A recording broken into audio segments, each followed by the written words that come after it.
This is a little older article from 3 days ago from Fox News. Headline says, Cuomo signs executive order to deploy National Guard to round up unused ventilators and PPE. The crux of this story is that Cuomo has authorized the National Guard of the state of New York to start seizing ventilators and PPE, essentially in rural communities. We are seeing the rural-urban divide as never before happening right now in New York. Now, this is an evolving story because the last thing I've heard, Cuomo has said that he thinks New York has plateaued.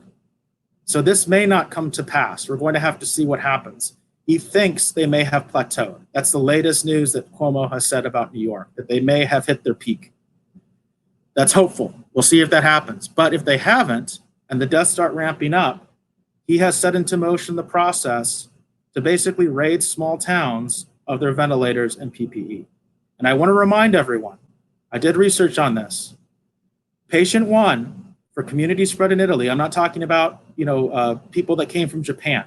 We're talking about community spread. In other words, they couldn't trace him. Contact tracing was a problem.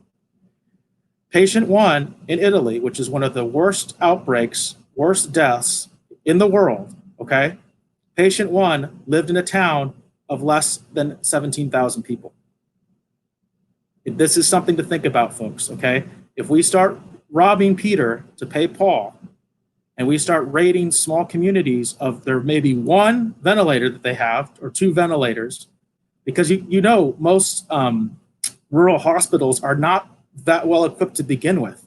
They usually have to air evac people for serious trauma and injuries and things like that. Well, there's not going to be anywhere to air evac them if all the premier hospitals inside New York City and other large cities are already overwhelmed. They're on their own. And I'm very concerned.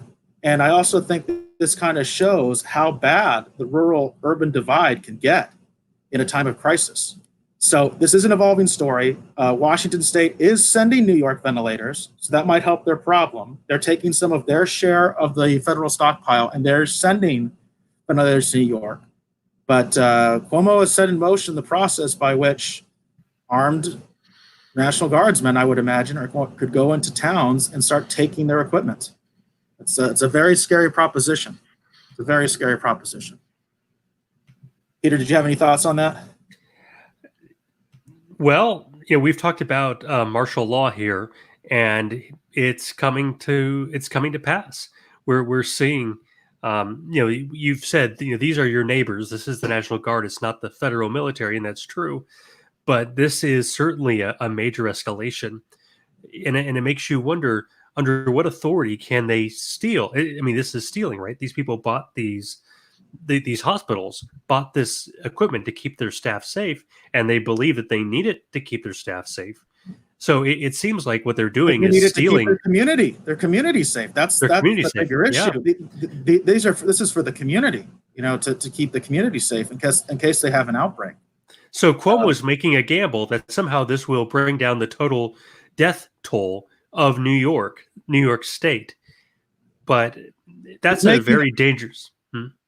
Yeah, I think you were just about to say it. It's a very dangerous gamble, because if you have an outbreak in one of these smaller communities that quote unquote is not using this and doesn't quote need it because he decides it, right, then the next thing you know, they have an outbreak and they're screwed. They're completely screwed. And perhaps the worst part is we'll never really know. It's because it's a counterfactual. We will never really know if more people would have died if he hadn't done this. It's complete speculation. Correct.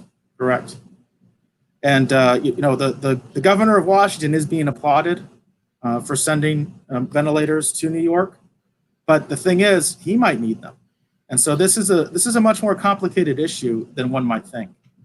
Again, sometimes there's no right or wrong answer. Sometimes it's like all the options kind of suck. But I do want to point this out. I do hope that the news that that New York might have plateaued is correct, and then we don't see this, because it could get ugly.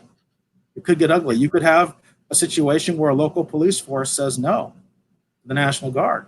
I mean, that scenario is not beyond the realm of possibility. So, absolutely, we're starting to already see sheriffs and others make statements to that effect. That they will not comply.